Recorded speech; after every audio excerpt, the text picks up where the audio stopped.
नमस्कार विद्यार्थी मित्रांनो, सर्वांचं आजच्या या व्हिडिओमध्ये स्वागत आहे। आज आपण संतवाणी पाहणार आहोत। संतवाणी म्हणजे काय? म्हणजे संतांच्या मुखातून निघणारे शब्द, त्यालाच आपण संतवाणी असं म्हणतो। आपल्या महाराष्ट्रामध्ये अनेक संत होऊन गेले आणि या संतांनी आपल्या महाराष्ट्रासाठी अत्यंत मोलाची कामगिरी केली। समाजामध्ये जनजागृती घडवून आणण्याचं कार्य केलं, समाजामध्ये अंधश्रद्धा दूर केल्या। अशा या संतांच्या वाणीचा आपण आज अभ्यास करणार आहोत। संतवाणीला दुसऱ्या भाषेमध्ये अभंग असं सुद्धा म्हटलं जातं। अभंग म्हणजे काय? कधीही खंडित न होणारे। देखो संतवाणी, इसे ही हम क्या कहते हैं?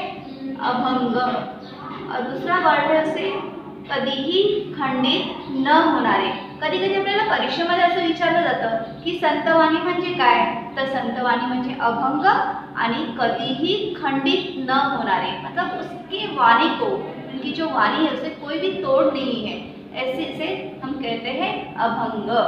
तर अशा पद्धतीने संतांनी जे काही आपल्या समोर संतवाणीद्वारा मांडलेला आहे आणि विठ्ठलाच्या भक्तीचा महिमा हा सर्वत्र पसरवण्याचा प्रयत्न केलेला आहे। संत नामदेव महाराज यांचीही आपण आज संतवाणी पाहणार आहोत। संत नामदेवांनी सुद्धा महाराष्ट्रात भरपूर कार्य केलं आणि त्यांच्या कार्याने जे आहे महाराष्ट्राला बहुमूल्य अशी देणगी मिळाली। तर अशाच या संतवाणीचा आज अभ्यास करणार आहोत, संत नामदेवांच्या। चला तर पाहूया नामदेवांची संतवाणी। संत नामदेव हे विठ्ठलाचे भक्त होते आणि विठ्ठलाचे भक्त असल्याने त्यांनी जे आहे विठ्ठलाचं जे आहे नामस्मरण सतत केलेलं आहे। यामध्ये अंकिला मी दास तुझा ही त्यांची संतवाणी आहे आणि आपण या संतवाणीचा अभ्यास करणार आहोत। चला तर पाहूया संतवाणी। अग्नी माझे पडे बाळू, माता धावे कन वाळू। अग्नी माझे पडे बाळू, माता धावे कन वाळू। तैसा धावे माझी काजा, अंकिला मी दास तुझा। तैसा धावे माझी काजा, अंकिला मी दास तुझा। सेवाची जे पावे पक्षिणी, पिले पडताची धरणी। सेवाची जे पावे पक्षिणी, पिली पडताची धरणी। भुकेले वस्त्रावे, धेनु भरत धावे। भुकेले वस्त्रावे, धेनु भरत धावे। वनवा लागला सेवनी, पाडस चिंतित हरणी। वनवा लागला सेवनी, पाडस चिंतित हरणी। नामा म्हणे मेघा जैसा, विनवतु चातक तैसा। नामा म्हणे मेघा जैसा, विनवतु चातक तैसा। विद्यार्थी मित्रांनो, आपण पाहिलं आहे संत नामदेवांची ही संतवाणी अंकिला मी दास तुझा। या ठिकाणी संत नामदेवांनी विठ्ठलाला आपली आई म्हणजेच माता मानलेलं आहे आणि ह्या आईने आपला सांभाळ करावा यासाठी त्यांनी स्वतःला एक बाळ मानलेलं आहे आणि सांगते जशी आई मुलाचा सांभाळ करते तसं या विठ्ठलाने मला प्रत्येक क्षणी प्रेम द्यावं, सांभाळून घ्यावं, माझं सर्व कार्य करावं असं या ठिकाणी संत नामदेवांना वाटतं। आणि ह्या संतवाणीमधून त्यांनी वेगवेगळे दृष्टांत, मतलब अलग अलग उदाहरण देकर उन्होंने हे यहाँ पर जो है वर्णन किया है कि मैं एक आपका छोटा बालक हूँ और आप क्या करो, मुझ पर जो है मेहरबानी करो और मुझे ढेर सारा प्यार दो, मेरे सारे कार्य करो। यहाँ पर जो है संत नामदेव कहना चाहते हैं। चला तर पाहूया या संतवाणीमधला। या ठिकाणी लक्षात येईल तुमच्या पहा की अंकिला मी दास तुझा। अंकिने म्हणजे काय? ते शरण जाणे। तर यांनी सांगितलं मी काय आहे? तुझा दास आहे, गुलाम आहे। मी दास आहे। दास म्हणजे काय? गुलाम। त्या ठिकाणी सांगितलंय की मी या ठिकाणी तुझ्या शरण आलेलो आहे आणि मी का? तर मी तुझा दास आहे। तर स्वतःला त्यांनी दास म्हणून घेतलेला आहे आणि दास असल्यामुळे त्यांनी काय केलं? मी आई तुझ्या ठिकाणी जो आहे शरण आलं। म्हणजे आई म्हणजे कोण आहे? विठ्ठल। विठ्ठल नाम हे जे आहे महाराष्ट्रामध्ये सर्वांच्याच परिचिताचं असे तर अशा या विठ्ठलाला श्री नामदेव जे आहे शरण आलेले आहे. तर नामदेव महाराज म्हणतात, अग्नी माझे पडे बाळू, म्हणजे ज्या वेळेला अग्नीमध्ये म्हणजे ज्या वेळेला आगीमध्ये पडे बाळू, बाळू म्हणजे काय, ते छोटंसं बालक, अचानक चुकून आईची नजर चुकून जो आहे अगर बाळ पडलं आणि आईला हे लक्षात आलं तर काय करते, माता धावे कनवाळू. कनवाळू म्हणजे काय, दयाळू. म्हणजे एक दयाळू माता जी असते, जसं तिला कळलं की आपलं बाळ चुकून जे आहे आगीमध्ये पडलेलं आहे, तर ती माता काय करते, तात्काळ धावत जाते त्याच्या मदतीसाठी. देखो प्यारे बच्चों, जब माँ को पता चलता है कि मेरा बच्चा जो है आग में गिर गया है, तो माँ क्या करती, बड़े तेजी के साथ अपने बच्चों को बचाने के लिए वो वहाँ पर दौड़कर जाती है. तो इसी तरह से यहाँ पर जो कहा गया है, तैसा धावे माझिया काजा. तो तुम्हें वैसे ही, काजा यानी का काम, जो भी मेरे काम है वैसे उस काम के लिए भगवान तुम्हें क्या करना है, एक बेटे को मदत करने के लिए तुम्हें वैसे ही दौड़कर आना है. म्हणजे ज्याप्रमाणे आई आपल्या बाळाला वाचवण्यासाठी जाते, तशी तू माझी आई आहे विठ्ठला, तू माझी आई आहेस आणि तुला काय करायचं आहे, माझ्या मदतीसाठी, माझ्या कामासाठी तुला काय करायचं आहे, धावून यायचं आहे. अंकिला मी दास तुझा, का तर मी तुझा कोण आहे, दास आहे, मी तुला शरण आलेलो आहे, माझं तुझ्याशिवाय कोणीही नाही, तर तुला काय करायचं आहे, मला धावत येऊन मदत करायची आहे, असं या ठिकाणी त्यांनी सांगितलेलं आहे. कोणी, संत नामदेवानी. संत नामदेव कोणाची भक्ती करतात आहे, विठ्ठलाची, आणि यांनी कोणाला जी मदत मागितलेली आहे, विठ्ठलाला. आणि यासाठी त्यांनी उदाहरण दिले की, आईचं उदाहरण दिले की माता जशी धावते तसं त्यांना मला सुद्धा तू धावून ये. मग या ठिकाणी मातेच्या रूपात सुद्धा विठ्ठल दिसतो. यहाँ माता के रूप में कौन दिखाई दे रहे, उनको विठ्ठल दिखाई दे रहे, कि कह रहे एक बालक के लिए जिस तरह से जो है माँ आती है, वैसे तुम मेरे क्या हो, माँ हो, और तुम्हें मेरे लिए आना है. अशा पद्धतीने या कवितेत हे वर्णन केलेलं आहे. त्यानंतर पहा, सेवेची झेपावे पक्षीनं. सेवेची मतलब पटकन, झेप घेण्याने उडान घेते पक्षीनं. ज्या वेळेला असं होतं की पक्षी हा जो आहे झाडावरून खाली पडतो, पटकन पडतो. पिले पड़ताची धरणी, जैसे पक्षी जो है पेड़ से नीचे गिरता है धरती पर, धरणी यानी धरती, तर या धरतीवर जेव्हा पक्षी पडतो तर सेवेचीने तात्काळ जे आहे पक्षी काय करतो, आकाशामधून झेप घेतो. कशासाठी, आपल्या पिल्लाला वाचवण्यासाठी. देखो जब पक्षी जो है पेड़ से नीचे गिर जाता है तो वो बच्चा उसका पक्षी का, तो क्या करता है, पक्षी जो है क्या करता है, बड़ी तेजी के साथ उड़ान लेकर जमीन पर उसे बचाने के लिए आता है. वैसे तुम्हें भी, मैं जब जब कभी गिर जाऊँ, कभी मुझे मदद लगती है तो तुम्हें मुझे दौड़ कर आना है. तो यहाँ पर उनको विठ्ठल भगवान किस रूप में दिखाई दे रहे हैं, पक्षी के रूप में दिखाई दे रहे हैं. विठ्ठल किसके रूप में दिखाई दे रहे, पक्षी. तो यहाँ पर उन्होंने पहले उनको माता के रूप में दिखाई दिए, फिर पक्षी के रूप में दिखाई दिए. फिर उन्होंने उदाहरण दिया है, भूखे ले ले वस्त्र आवे. वस्त्र ले मतलब आवाज लगाना, वासरू होता है यानी गाय का जो बछड़ा होता है, वो जो है उसको भूख लगती है तब वो जोर जोर से आवाज लगाता है. तो यहाँ उन्होंने कहा, भूखे ले ले वस्त्र आवे. जिस तरह से गाय का बछड़ा जो आवाज लगा रहा है, धेनु हुंबरत धावे. तो धेनु ने काय, गाय. धेनु म्हणजे काय, गाय. ज्या वेळेला गायीचं पिल्लू जे आहे मोठमोठ्याने हंबरतं, त्यावेळेला गाय सुद्धा काय करते, धावते त्याला दूध देण्यासाठी. कारण माझं बाळ जे आहे भुकेलेलं आहे, हे कुणाला जाणवतं, गायीला जाणवतं. जब बच्चा भूखा है ये माँ जान जाती है और उसकी आवाज़ सुनकर वो वहाँ पर बड़ी तेजी के साथ दौड़ते, धावे, धावे यानी तेजी से दौड़कर जाना उसके लिए. उसी तरह से वनवा लागला से वनी, जब जंगल में आग लगती है, पाड़स चित्तित हरणी. पाड़स यानी हरणी का, हरण का बच्चा. तो हिरण का जो बच्चा है वो जो है जंगल में फंसा हुआ तो नहीं है, ऐसे हिरणी को लग रहा है, हरण को लग रहा है. म्हणजे ज्या वेळेला जंगलामध्ये, रानामध्ये वनवा लागलेला आहे असं पाहते हरण, तेव्हा तिला आपल्या बाळाची चिंता लागते आणि ती धावत त्याच्या मदतीसाठी जाण्याचा प्रयत्न करते. तिचं जे चित्त यानी मन जे आहे थाऱ्यावर राहत नाही, ती सतत विचार करते की माझं बाळ जे आहे सुखरूप असेल का. ती चिंतित म्हणजे काळजी करते, ती बाळाची काय करते, काळजी करते की माझं बाळ जे आहे कदाचित संकटात तर नसे ना. अशा पद्धतीने या ठिकाणी काय आहे, विठ्ठल कुठल्या रूपात दिसलेला आहे, धेनू म्हणजे गाईच्या रूपामध्ये दिसलेला आहे, तर या ठिकाणी विठ्ठल कुठल्या रूपात दिसलेला आहे? हरणीच्या रूपामध्ये दिसलेला आहे. म्हणजे या ठिकाणी वेगवेगळ्या रूपाने जो आहे वेगवेगळ्या ठिकाणी विठ्ठल जो आहे मदत करत आहे. मग या ठिकाणी सांगितले नामा म्हणे मेघा जैसा. आता मेघ म्हणजे काय? ढग. आता या ठिकाणी तुमच्या लक्षात येईल की प्रत्येक संतवाणी असते ना, त्यामध्ये प्रत्येक संत जे आहे ते आपल्या नावाचा उल्लेख करतात. बहिणाबाई म्हणे, नामा म्हणे, तुका म्हणे. तर या ठिकाणी नामा म्हणजे संत नामदेव. संत नामदेव म्हणतात मेघा जैसा बिनवतो चातक तैसा. म्हणजे या ठिकाणी एक चातक नावाचा एक पक्षी आहे. असं म्हटलं जातं की तो जो आहे फक्त पावसाचं पाणी जे असतं तेच प्राशन करतो, पावसाच्या पाण्यावर जिवंत राहतो.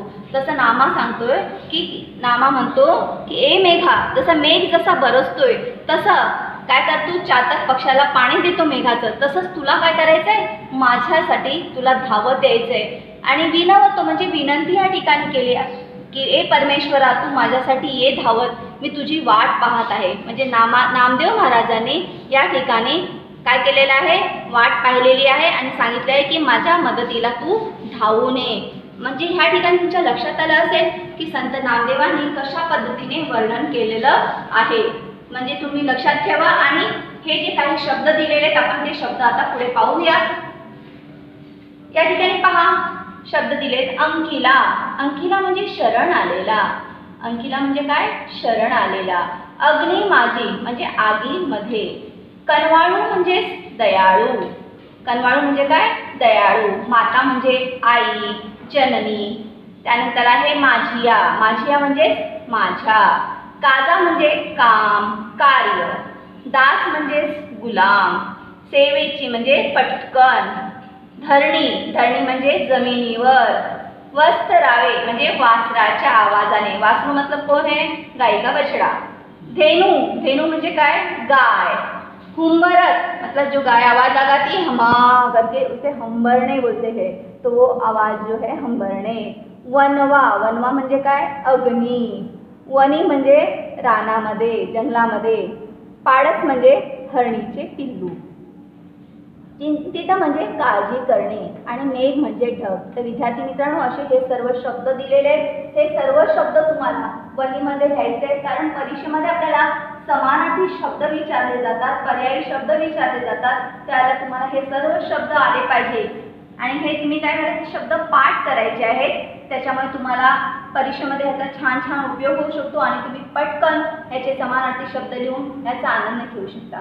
तर अशा पद्धतीने अंकिला मी दास तुझा यामध्ये संत नामदेवांनी जे काही विठ्ठलाला प्रार्थना केलेली आहे ती आपण पाहिली, विनंती केलेली आहे की मी तुझा दास आहे आणि मला तू काय करायचं आहे? मदत करण्यासाठी, माझं कार्य करण्यासाठी तुला यायचं आहे.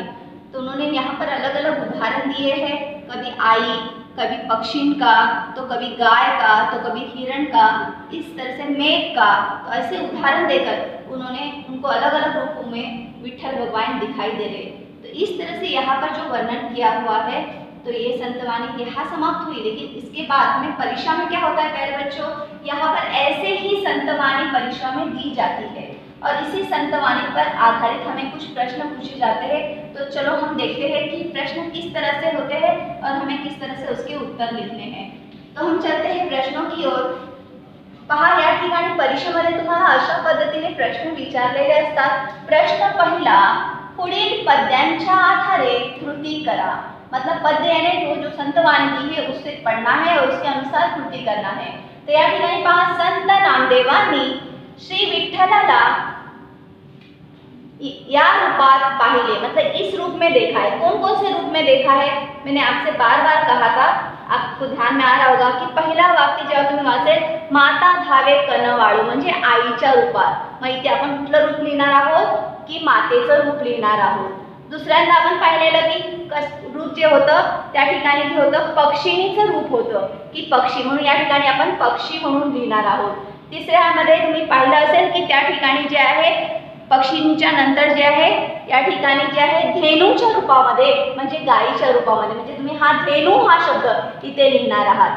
त्यानंतर तुम्ही पाहिलं असं हरणीच्या रूपामध्ये, म्हणून या ठिकाणी हरण हा शब्द लिहिणार आहात. आणि सगळ्यात शेवटी जे आहे की या ठिकाणी जो आहे मेघाच्या रूपामध्ये, त्या ठिकाणी अशी वेगवेगळी जी आहे त्यांनी श्री विठ्ठलाला वेगवेगळ्या रूपात पाहिलेलं आहे। अलग अलग रूप में देखे हैं विठ्ठल भगवान को। तो यहाँ पर आप देखोगे तो पहले माता के रूप में है, तो यहाँ हमें आई करके लिखना है।